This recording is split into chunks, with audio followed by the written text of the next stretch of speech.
Afra Saraçoğlu, Bulgaristan'ın yeni marka elçisi oldu.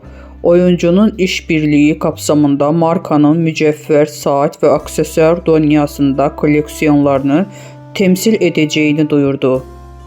Türkiye kültürü tasarımını geçmişiyle geleceğini keşiştiren büyüleyici bir ülke. Afra Saraçoğlu'nun Bulgar ailesine katılmasının buradaki varlığımızı güçlendiren bir adım olmasını hedefliyoruz.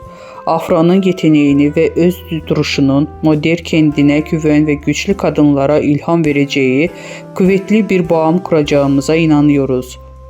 Afra Saraçoğlu ise Bulgarların Türkiye'deki marka elçisi olmaktan onur duyduğunu belirtti.